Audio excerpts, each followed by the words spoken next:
Hello friends, Radhe Radhe. Good morning. कैसे हैं आप लोग? आशा करते हैं आप लोग स्वस्थ होंगे, सुरक्षित होंगे। सुबह के बज रहे हैं 5।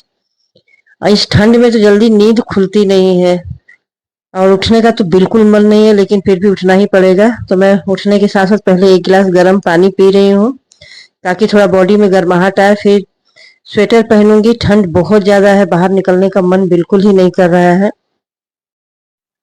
लेकिन सुबह जल्दी उठना हमारे हेल्थ के लिए बहुत ही ज्यादा फायदेमंद है। इसलिए सुबह 4:30 से 4 के बीच में उठ जाना चाहिए, लेकिन मैं बहुत लेट से उठी हूँ। पता है गाइस, हम लेडीज ने शादी के बाद जैसे खुद को भूल ही जाती हैं। हमारा जैसे कोई अस्तित्व ही नहीं रहता है। हमारे लिए क्या जरूरी है? हमारा घर, हमारे बच्चे, हमारे पति, बस। और खुद के लिए कुछ करना सब सेकेंडरी हो जाता है। कई बार तो हमें कंघी करने तक की भी फुर्सत नहीं मिलती है। घर का छोटे से छोटा या बड़े से बड़ा काम हो, वो हमारी टॉप प्रायोरिटी की लिस्ट में आता है हमेशा। लेकिन आपको अपने एक्सपीरियंस से मैं बताती हूँ, जिस दिन मैं बीमार पड़ जाती हूँ, मेरा पूरा घर ठप पड़ जाता है। जैसे अब घर का काम कौन करेगा, काम कैसे होगा, हस्बैंड क्या खाकर ऑफिस जाएंगे, ऐसे 100 थॉट हमारे दिमाग में चलते रहते हैं। ऐसा लगता है बीमार तो है, लेकिन ठीक से आराम भी नहीं कर पा रहे हैं। इससे बेटर पता है क्या है? अपने पीस ऑफ माइंड के लिए रोज एक्सरसाइज कीजिए। अपने हेल्थ को प्रायोरिटी दीजिए। अगर ज्यादा कुछ नहीं कर पा रहे हैं तो सिर्फ 20 मिनट की वॉक जरूर करिए। अगर आपको बाहर जाकर वॉक करना पसंद है तो आप बाहर जाके वॉक कीजिए, वरना घर में चलते फिरते रहिए ताकि कुछ भी फिजिकल एक्सरसाइज हो सके। जैसे मुझे तो कार्डियो करना पसंद है और मेडिटेशन करना पसंद है, तो मैंने अपना एक रेगुलर रूटीन बना लिया है। ये करती हूँ, रोज करती हूँ। क्योंकि हमारा जैसे जैसे एज बढ़ रहा है, हमें यहाँ दर्द होता है, कभी वहां दर्द होता है, गर्दन में दर्द होना, पैरों में दर्द होना, शोल्डर में दर्द होना इतना कॉमन हो गया है। इसलिए सभी लेडीज को अपने लिए थोड़ा सा टाइम निकाल कर एक्सरसाइज जरूर करना चाहिए। अगर हम लेडीज हेल्दी रहेंगे, फिट रहेंगे, तो अपने परिवार का भी ख्याल ठीक से रख पाएंगे। एक्सरसाइज के साथ साथ हमें अपने खाने पीने का भी ख्याल रखना चाहिए। एक्सरसाइज करने से ये फायदा होता है कि हमारा जो है बॉडी एकदम फिट रहता है। और सबसे बड़ी चीज, हमारा फैट नहीं बढ़ता है, वजन कम रहता है। वजन कम क्या, कंट्रोल में रहता है। और हमको बहुत ज्यादा एकदम वेट लॉस वाला फूड खाने का कोई जरूरत नहीं पड़ता है। इसलिए एक्सरसाइज जरूर करना चाहिए। और जहां तक हो सके अपने माइंड को एकदम शांत रखने के लिए मेडिटेशन तो बहुत ही ज्यादा जरूरी है। और हमको चिड़चिड़ापन, गुस्सा, ये सब जो आता है, मेडिटेशन से सब खत्म हो जाता है। इसलिए मेडिटेशन तो बहुत ज्यादा जरूरी है। थोड़ा अनुलोम विलोम करना चाहिए, थोड़ा एक्सरसाइज करना चाहिए, थोड़ा रस्सी कूदना चाहिए। लेडीज को तो रस्सी कूदना बहुत ही ज्यादा इंपॉर्टेंट है। रस्सी कूदना चाहिए, जो क्या बोलते हैं, स्किपिंग बोलते हैं। ये सब बहुत ही जरूरी है, करना चाहिए। लेकिन हम लेडीज इतने आलसी होती हैं अपने मामले में, घर के मामले में नहीं, अपने मामले में इतनी आलसी होती हैं जो सभी का ख्याल रखेंगी पर अपना ख्याल बिल्कुल ही नहीं रख पाती हैं। इसीलिए धीरे धीरे लेडीज लोगों का क्या होता है, चिड़चिड़ापन, गुस्सा और फैट के ज्यादा बढ़ना, ये सब अपनी लापरवाही के कारण होता है।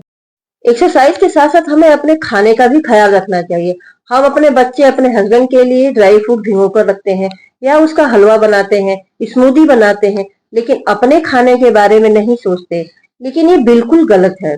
जितना जरूरी बच्चे या पति के लिए है हेल्दी खाना, उतना ही हमारे लिए भी जरूरी है। जैसे कि अभी देखिए, मैं अपने हस्बैंड को चाय बना रही हूँ। सिर्फ मेरे हस्बैंड चाय पीते हैं, मैं चाय नहीं पीती हूँ। अगर मुझे चाय पीनी होती तो मैं सिर्फ सीधे दूध डालती, चाय पत्ती, चीनी उबालती और पी जाती। क्योंकि इतना तामझाम मैं अपने लिए नहीं कर सकती।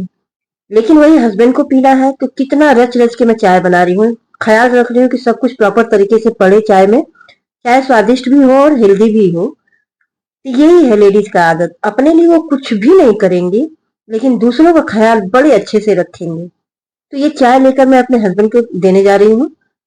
वो अभी गार्डन में है, तो आइए चलते हैं गार्डन में। देखिए मेरे हस्बैंड क्या कर रहे हैं। अभी बारिश का सीजन आने वाला है, इन फूलों को सपोर्ट देना बहुत जरूरी है। नहीं, बारिश के कारण ये फूल सारे बर्बाद हो जाएंगे। इसलिए मेरे हस्बैंड लगे हुए हैं, सुबह से इसमें रस्सी बांध बांध कर बम्बू का सपोर्ट दे दे के फूलों को ठीक कर रहे हैं।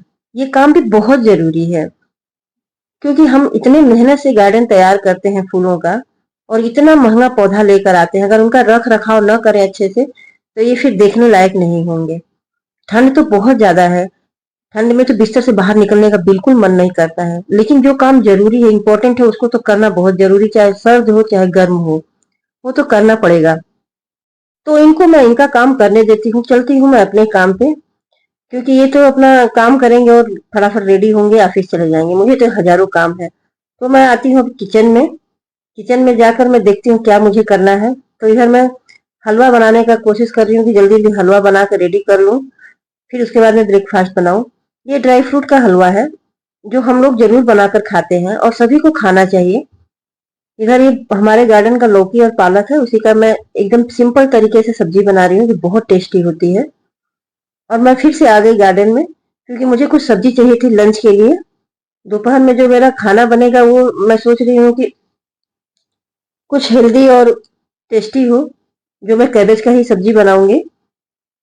ये देखिए मेरा गार्डन है, मेरे हस्बैंड अभी भी लगे हुए हैं गार्डन में और मोबाइल रखे रहते हैं, गाना सुनते रहते हैं, काम करते रहते हैं। ये देखिए फूल गोभी भी तैयार हो रहा है, छोटा था लेकिन मैं निकाल ली कि मुझे थोड़ा इसका कुछ स्पेशल सब्जी बनाना था। मक्का भी लगा है, ब्रोकली भी तैयार हो रहा है, धीरे धीरे अभी गोभी बनना शुरू हो रहा है। देखिए अभी 1 हफ्ते में तैयार हो जाएगा। और दूध वाला आ गया था तो मैं दूध भी ले ली हूँ। अब मैं नहा धोकर रेडी हो जाऊं, फटाफट नहा लूं, चल रही हूँ अब कंघी करने, कंघी उंघी करके मैं रेडी हो जाती हूँ। हमारे सनातन धर्म में एक रूल है, नियम है कि लेडीज जो है बिना नहाए धोए किचन में प्रवेश नहीं करती है। तो मैं तो बिना नहाए धोए किचन में नहीं जाती हूँ, लंच या ब्रेकफास्ट कुछ नहीं बनाती हूँ। लेकिन मेरे यहाँ क्या अभी है कि मेरे यहाँ गांव में मेरे ही फैमिली से जुड़े हुए लोग हैं, कुछ मेरे अपने खास फैमिली नहीं है, मतलब हम लोग में पटीदारी बोलते हैं, आप लोग क्या बोलते हैं मालूम नहीं। मेरी जिठानी लगती हैं, वही एक्सपायर कर गई हैं। तो इसलिए हम लोग 12 दिन तक पूजा पाठ नहीं करते, मंदिर नहीं जाते। इसलिए आप लोगों ने देखा होगा मैं बिना नहाए सुबह किचन में आ गई थी। लेकिन जब ये अशुद्धि खत्म हो जाएगा, जब हमको पूजा पाठ करना होगा, तब मैं बिना नहाए किचन में नहीं आऊंगी। और कभी भी बिना नहाए किचन में आना भी नहीं चाहिए, क्योंकि हमारा जो किचन है वो मंदिर के जैसा है। इसमें हमारे ठाकुर जी को भोग बनता है, भोग लगता है उनको। तो ये बहुत शुद्ध रखना, बहुत साफ सुथरा रखना बहुत ज्यादा जरूरी है। अभी ठाकुर जी को भोग नहीं लगेगा, इसलिए मैं आ जा रही थी। और ये मैं बना रही हूँ मिलेट का रोटी, जो हम लोग बोलते हैं बाजरा, पर्ल मिलेट भी जिसको बोलते हैं। तो मैं कभी भी बाजरे का पराठा नहीं बनाई थी और ना ही खाई थी, तो मैं ट्राई कर रही हूँ कि देखूं बाजरे का पराठा मुझसे बन जाता है, लेकिन देख रही हूँ अच्छे से बन जा रहा है। तो मैं वही कोशिश कर रही हूँ बाजरे का पराठा बनाऊं, उसका टेस्ट कैसा होगा खा के ही पता चलेगा। फ्रेंड्स, मुझे बाजरे का रोटी बनाने नहीं आता है। मैं बाजरे का रोटी बनाती हूँ, लेकिन उसमें क्या करती हूँ, अगर 2 कप बाजरे का आटा है तो 1 या 2 चम्मच मैं गेहूं का आटा मिलाती हूँ, तभी वो रोटी बन पाता है। प्योर बाजरे के आटे का रोटी मुझसे नहीं बनता है, वो मतलब बहुत बड़ा बड़ा नहीं होता है, छोटा छोटा होगा और अच्छा से गैस पे फूलता नहीं। उसके लिए कोयले का आंच होना चाहिए, कोयले का जब फ्लेम होता है तो उस पे अच्छे से वो बाजरे की रोटी सिकती है। इसलिए मैं थोड़ा गेहूं का आटा मिला के ही रोटी बनाती हूँ, लेकिन बहुत मिनिमम, मतलब 1 चम्मच 2 चम्मच, इससे ज्यादा नहीं मिलाती हूँ। मेरी जो दादी थी ना, वो इतना बढ़िया, इतना स्वादिष्ट बाजरे की रोटी बनाती थी, और बाजरे का बहुत सारे डिशेस बनाती थी, जैसे बाजरे का हलवा, बाजरे के आटे का, बाजरे के आटे का ठेकुआ, बाजरे की खिचड़ी, बाजरे का चावल, सब कुछ बनाती थी। वो इतना टेस्टी होता था कि मैं क्या बताऊं। लेकिन वो मुझसे नहीं बनता है, क्योंकि मैं बहुत छोटी थी जब सीखने की उम्र आई, तब तक तो मेरी दादी एक्सपायर कर चुकी थी। अब मैं इधर जो है अपना ब्रेकफास्ट की तैयारी कर रही हूँ, लेके चल रही हूँ ड्राइंग रूम में अपनी फेवरेट जगह पे, और बैठूंगी, थोड़ा ब्रेकफास्ट करूंगी और थोड़ा मोबाइल देखूंगी। आज मुझे प्लांटर डीआईवाई करना है, तो आइए चलते हैं प्लांटर को कलर करते हैं। ये बहुत ही पुराना कलर मेरा पड़ा हुआ था, ऐसे बाहर में रखा हुआ था, सूख भी गया है आधा। मैं सोची इसका कुछ यूज कर लूं। तो अभी मैं भूल गई थी, पेपर नीचे नहीं लगाई थी, पूरा पेंट पेंट हो जाता फर्श पे, इसलिए अभी इसके ऊपर गमला रखूंगी पेपर बिछा करके। तब जो भी जितना भी पेंट गिरेगा इसी पेपर के ऊपर, देखिए पहले भी कलर में की हूँ प्लांटर को, इसलिए सब दाग धब्बा दिखाई दे रहा है। मैं इसी पेपर को यूज करती हूँ प्लांटर को कलर करने के लिए। तो पूरा ब्लैक कलर कर लेती हूँ मैं। मैंने इसके पहले भी एक प्लांटर को डीआईवाई किया था, इतना सुंदर वो प्लांटर लगता था। मैंने एक उस पे एक वीडियो बनाया था, मेरा वीडियो है वो टाइटल है उसका ब्रह्म मुहूर्त में उठने के फायदे। आप लोग उसमें जाके देखिएगा, अगर वो वीडियो आप लोगों ने नहीं देखा है तो देखिएगा। बहुत ही सुंदर प्लांटर तैयार हुआ था और अभी भी मैं उसको किचन में अपने रखती हूँ। अगर आप लोग कभी देखे होंगे तो देखे भी होंगे, नोटिस नहीं किए होंगे तो कोई बात नहीं। तो वैसे ही कुछ आइडिया था मेरा कि मैं इसको भी करूं। तो इसमें मेरे पास दो कलर और पड़ा था, व्हाइट और येलो कलर। तो मैं सोची कि इससे कुछ इस पे थोड़ा डिजाइन बनाऊं। पूरा ब्लैक ब्लैक अच्छा नहीं लग रहा था, तो मैं अभी लेके आई हूँ। मेरे पास ऐसा कुछ है नहीं कि जिससे मैं डिजाइन बनाऊं। ब्रश भी पता नहीं कहाँ रख दी हूँ, मैं मिल नहीं रहा था। तो मैं थोड़ी क्रिएटिव करती हूँ, पोलोथीन लेकर आई। मैं सोची इससे मैं देखती हूँ कुछ बनाकर कि कैसा डिजाइन बनता है। डिजाइन तो बहुत ही सुंदर बन रहा था, लेकिन इसमें आप लोग देखिएगा आगे में एक गड़बड़ी हो गया है। पेंटिंग करना मेरा हॉबी है। मैं जब स्कूल गोइंग थी तब से मैं बहुत ही अच्छा पेंटिंग करती, तो मेरे घर में पेंटिंग अभी भी लगा हुआ है, मेरे हाथ का बना हुआ। लेकिन इतना साल हो गया कि अब ब्रश मेरे हिसाब से नहीं चलता है, मैं ब्रश के हिसाब से चलती हूँ। नहीं तो पहले क्या होता था, मेरी अंगुली के हिसाब से मेरा ब्रश चलता था, जैसे चाहती थी वैसे मैं डिजाइन बनाती थी। अब वो नहीं हो पाता है, आदत छूट जाने की वजह से। कोई भी चीज ज्यादा लंबा समय कोई चीज छोड़ दीजिए तो फिर जल्दी फिर हैबिट में नहीं आता है। प्रैक्टिस छूट जाने के बाद यही होता है। अभी देखिए ट्राई कर रही हूँ क्या होता है। आप लोग को मैं दिखाती हूँ कि ये कैसा बना हुआ है।